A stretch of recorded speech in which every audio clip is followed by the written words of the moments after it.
Decision day in MLS, and the Eastern Conference had some important issues to resolve.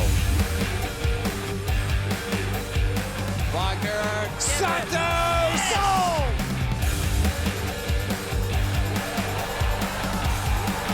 Iowa Canola! TFC's Supporters Shield hopes stay alive. As well as the Shield, 5 teams were chasing 2 remaining playoff places. The cross is a good one! The goal is a good one!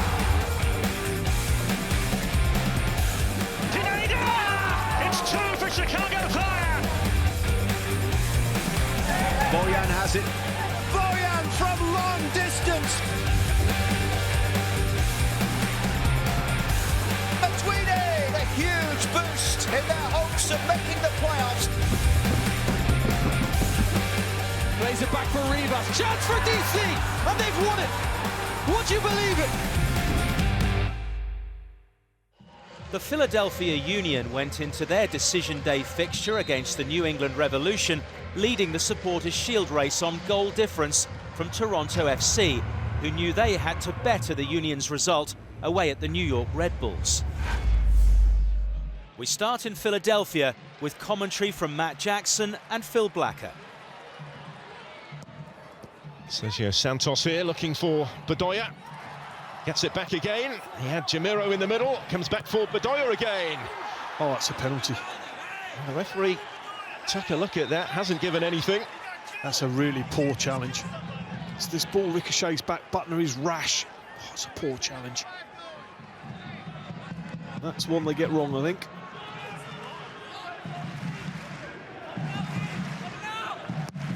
Here comes the corner kick.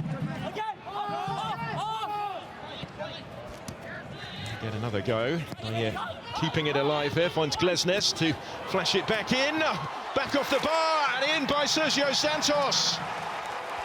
And Philadelphia in front at the end of the first half, and well on their way to a first ever piece of silverware today. Santos doing what all good centre forwards should do, just reacting.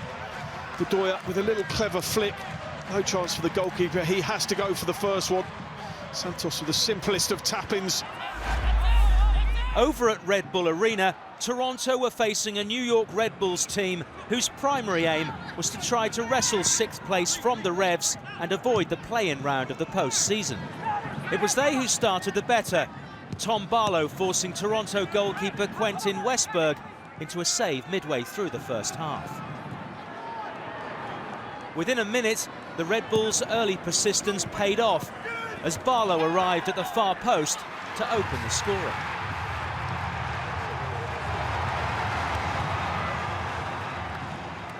If that was considered a setback in Toronto's bid to win the Supporters' Shield, then what happened less than 3 minutes later only served to heighten their concerns.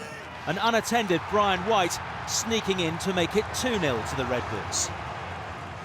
So as both matches resumed after their respective half-time intervals, it was Philadelphia who had a firm grip on the Supporters' Shield. But within 5 minutes of the restart at Red Bull Arena, Tsubasa Endo gave Toronto renewed hope.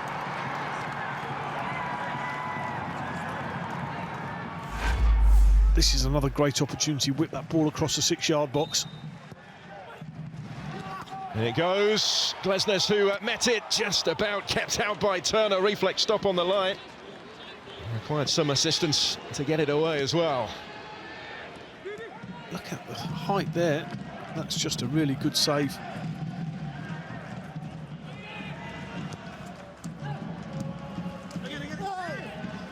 Oh, it's a foul as well. Wasn't given on Buxu, was it? There goes Martinez. Fizzing it in. Oh, brilliant goal. Wonderfully worked, and it might just settle it with the second goal. Corey Burke on the end of it. And the celebrations can almost certainly start now at Subaru Park.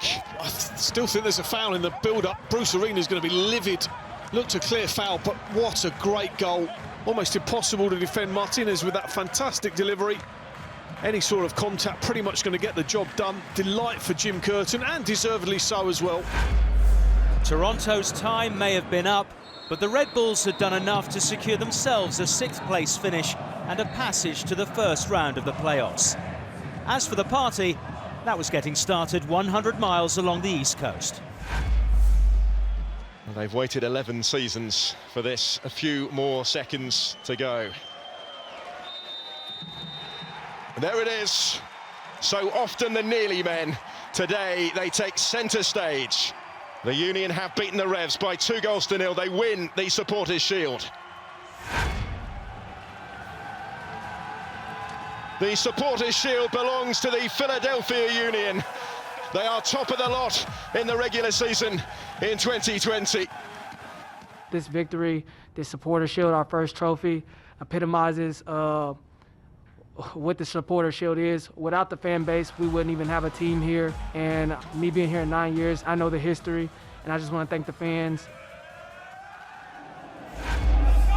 Montreal began the day occupying one of the two remaining playoff places. Victory at DC United would see them safely through, whereas the hosts needed to win and rely on results elsewhere. It was DC who made the early breakthrough and set Montreal nerves on edge. Donovan Pines with a simple header. Moments after that, the impact might have drawn level. A Jorge Corrales cross creating mayhem inside the home team's penalty area.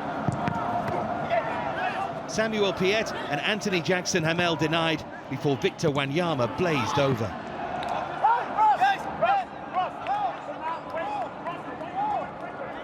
"13 minutes in though, Montreal were level. Romel Kyoto squaring and Bojan with the tackle.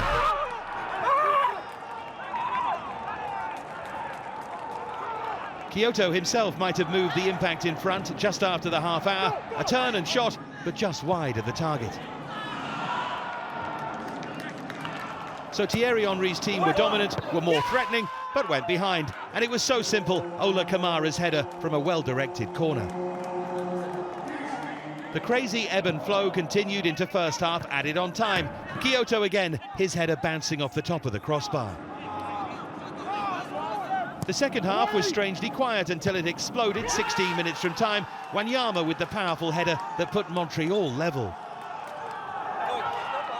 DC still had time and still had the inclination too.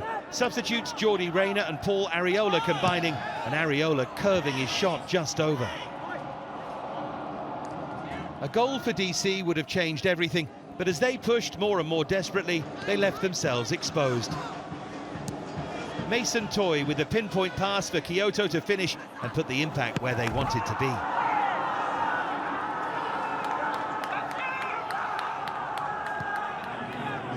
Montreal would finish with 10 men for added on time at the end of the game. Piette with a dangerously high challenge on Arriola. And the referee, Rubiel Vasquez, deciding after review to show him the red card. It was an awful tackle. DC pushed right until the end, even though the task was beyond them. And it was the impact who held their nerve and could start to prepare for the post-season. DC's glorious late push ended with them wishing they'd found their form earlier.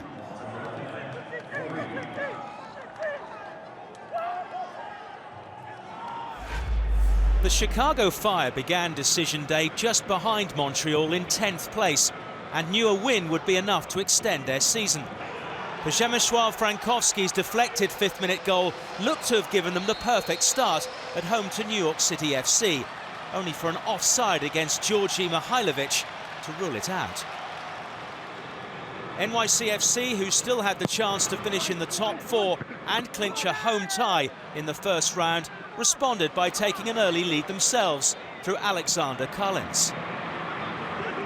Shortly after the half-hour mark, Gary Mackay-Steven made it 2-0 to the visitors after proving that some causes are worth pursuing.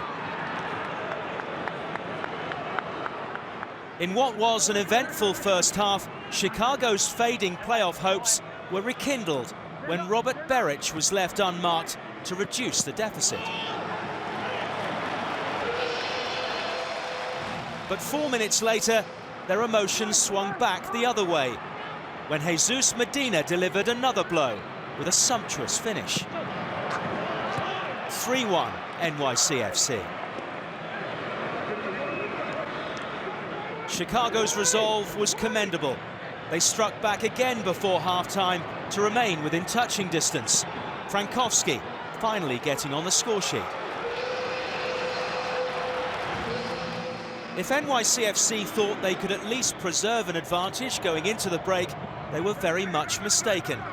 Barely 90 seconds later, Chicago's dogged determination paid dividends again. Once more, Frankowski in the right place to make it 3-3 at the interval. But Rafael Wiki's side engineered their own downfall late in the game, when Miguel Angel Navarro's inexplicable ball back into his own area was pounced upon by Tati Castellanos, who condemned the Fire to a potentially damaging loss. Chicago's defeat opened the door for Atlanta United, and they headed to a Columbus Crew team who were trying to earn the right to grab home advantage in the playoffs. Atlanta were awarded a penalty 24 minutes in. John Gallagher caught by the Crew goalkeeper Aloy Room, but the decision overturned on review, leaving a few people scratching their heads. And Columbus made the most of their reprieve. The twinkling feet of Lucas Zelarajan, an expert finish past Brad Guzan, 28 minutes in. And 10 minutes into the second half, it was 2-0. Jarcy Zardes given freedom to run, and he made the most of it for his 12th goal of the season. Atlanta's hopes were starting to slip away.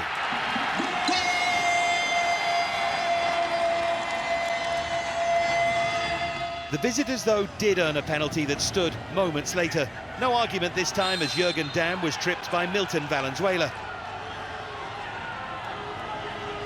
No malice, but certainly mistimed.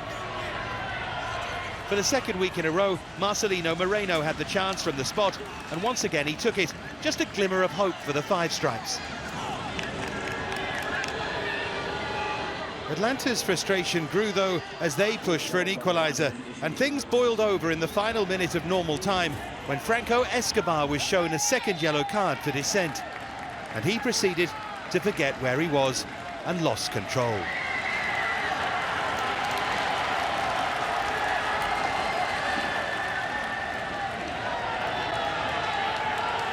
A disgraceful incident to end an underwhelming campaign for Atlanta, and they will need a close season which involves both rebuilding and character building. The Crew, meanwhile, march on as Atlanta exit stage left.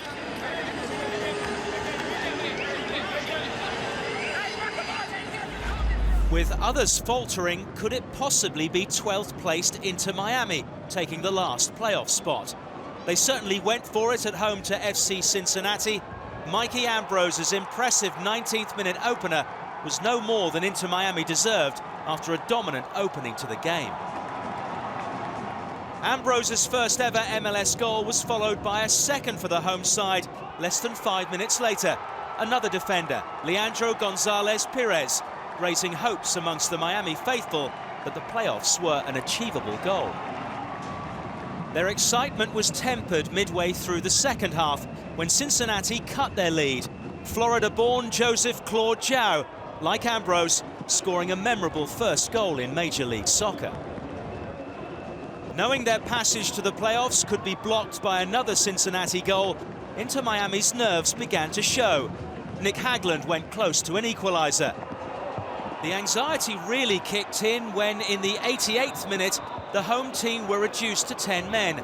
Andres Reyes' challenge on Franco Kovacevic saw the Miami defender booked for a second time.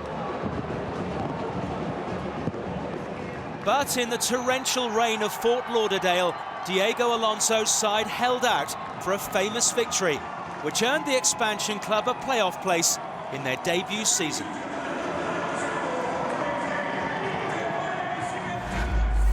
The season's other expansion side, Nashville, and Miami's rivals Orlando had already both guaranteed their own first ever playoff appearances, and they produced a terrific game to round off the regular season. Orlando set the tone early on, Daryl Dike with his 4th goal in as many matches. 4 minutes in, Chris Mueller with the assist. Nashville responded 16 minutes later, a corner only half cleared, and at the second attempt, Daniel Lovitz firing home his first goal for the club. After having a suspension overturned, Nani was able to play, and he made his significant mark just after the hour. 2-1 to Orlando. Nashville, though, just wouldn't go away, and 2 minutes from time, they grabbed an equaliser. Alex Muil's cross nodded in by substitute Hani Mukhtar.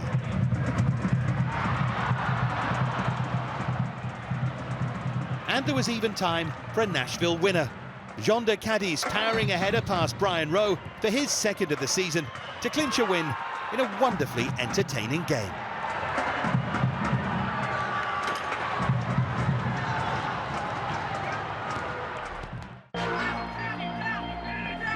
A fantastic goal for the Rapids, who can taste the playoffs now. Oh, there it is! Goal! San Jose! With the Western Conference playoff lineup completed in midweek, Decision Day was all about the three-way fight to finish as the top seed. And there's the cherry on top for Sporting KC! It's an absolute banger. The total performance for the Portland Timbers. Andy Polo have a dance. It will be Ladera to take beautifully. That has given the Seattle Sounders some life. And eyes were on MLS's youngest ever Golden Boot winner elect. Oh, Diego Rossi! Yeah!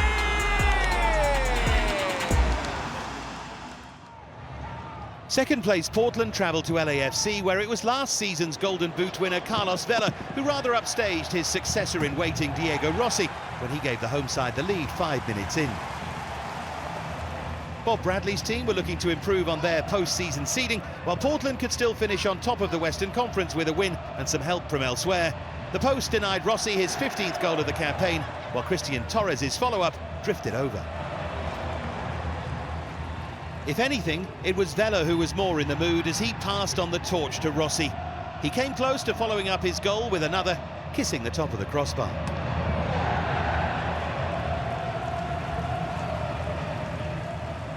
It's been a frustrating season for LAFC, and this evening was starting to encapsulate it. Bradley's team dominant, but not able to add a second goal. Rossi 3 clear in the scoring charts at the start of the day, once again denied by the post. And all of that came home to roost in the 90th minute as the Timbers snatched their equaliser. Jorge Villafaña with a smart finish that makes LAFC's post-season task that much more difficult as the Timbers grab some momentum.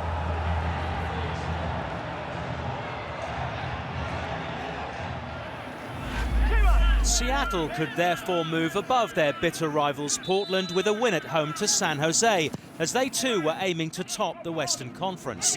Seattle hit 5 goals in the opening 33 minutes when the teams last met here 2 months ago, but it took until the 52nd minute for the Sounders to open the scoring through Nicolas Lodeiro. The Quakes eventually lost 7-1 back in September and must have feared the worst when Raul Ruiz-Diaz struck a second less than 2 minutes later. But San Jose responded well to the double blow. Shortly afterwards, Marcos Lopez caught Seattle goalkeeper Stefan Frei by surprise to make it 2-1. Pressing high up the pitch, the Sounders forced the Quakes into defensive errors and duly punished them. Jordan Morris neatly dispatched Seattle's 3rd goal to restore their 2-goal cushion. It was his 10th league goal of the season. With 10 minutes left, it was Morris's powerful running which brought about goal number 4. The presence of Ruiz-Diaz also contributed to Lopez scoring at the wrong end of the field. But would the win be enough to clinch the conference for Brian Schmetzer and his team? Seattle had done their part, but it was Sporting KC who began the day top of the West, and a win would mean that they'd end the regular season there. The conditions made things difficult, but it was SKC who mastered them, Kyrie Shelton giving them the lead with a scruffy finish from a poorly defended corner. That came just before half-time and just after SKC made it 2. Eric Hurtado keeping his head and his footing when RSL goalkeeper David Ochoa came hurtling out.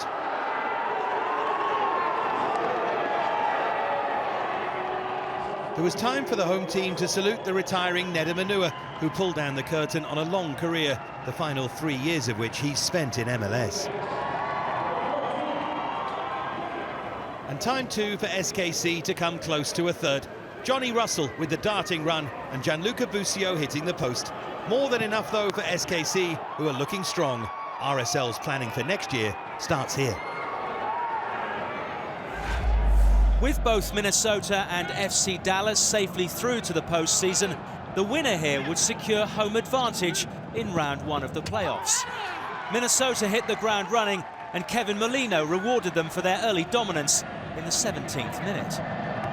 Shortly afterwards, FC Dallas thought they'd restored parity. Michael Barrios ran unhindered, only for Brent Kalman to deny him on the line and preserve the Loons' lead.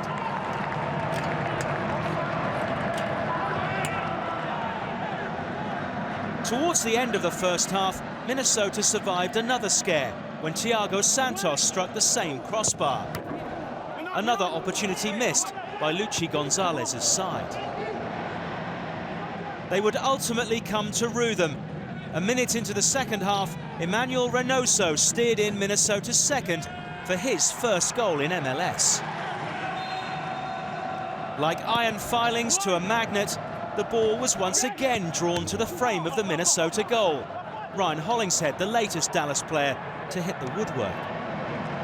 The result was put beyond any doubt with 11 minutes left when Molino scored his second of the night to secure Minnesota a top four finish and a home tie in the first round of the playoffs. Houston's postseason chances had already evaporated, and they hosted an in-form Colorado Rapids team who were trying to guarantee themselves the best possible playoff position. Colorado went in front 16 minutes after half-time. Yunus Namli on as a substitute, stroking home after Andre Shinyashiki's effort had been saved. Houston only had pride to play for, and so it was to their credit that they pulled a goal back 8 minutes later. Mauro Manotas making the most of a friendly bounce.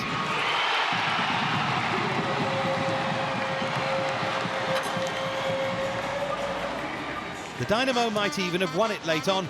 Boniek Garcia bursting through, but denied by William Yarborough.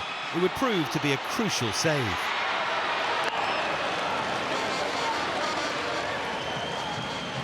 Because in the last minute of added on time, the Rapids were able to launch a counter. Cole Bassett found Diego Rubio, and Rubio produced an excellent run and finish. Colorado end with 3 wins in a row and head to the playoffs full of confidence.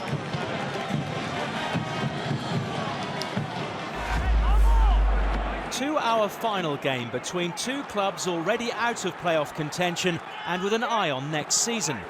Vancouver's Lucas Cavallini had scored twice against the Galaxy's crosstown rivals LAFC last month, and it was he who opened the scoring midway through the first half.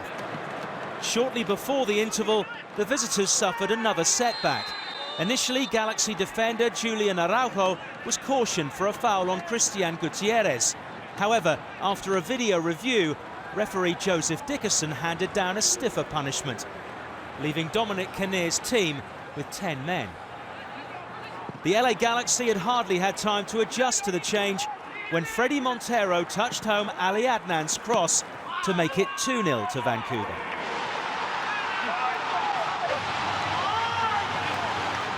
Having established a 2-goal advantage, the Whitecaps needed their goalkeeper Evan Bush to make sure it stayed intact.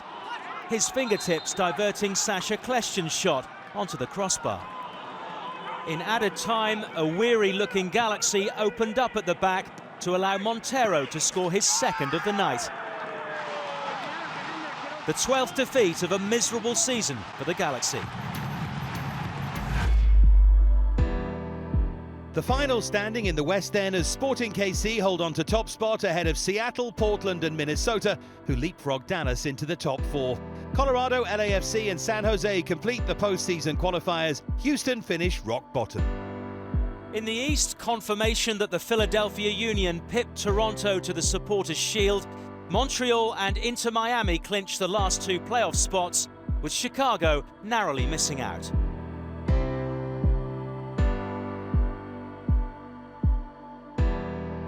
Seattle versus LAFC is a mouth-watering prospect in round 1, but before that we have the play-in round in the East, where Montreal travel to New England, and it's the battle of the expansion teams, with Nashville hosting Inter Miami. A dramatic decision day ended with the Impact and Inter Miami reaching the postseason. Montreal have a playoff spot. Their first playoff spot since 2016. Ambrose has a goal sent to goal. Get in! Golazo! Golazo! But the final word goes to the Philadelphia Union, the 2020 Supporters' Shield winners. This copyrighted broadcast of Major League Soccer may not be retransmitted, reproduced, or rebroadcast without the express written consent of Major League Soccer.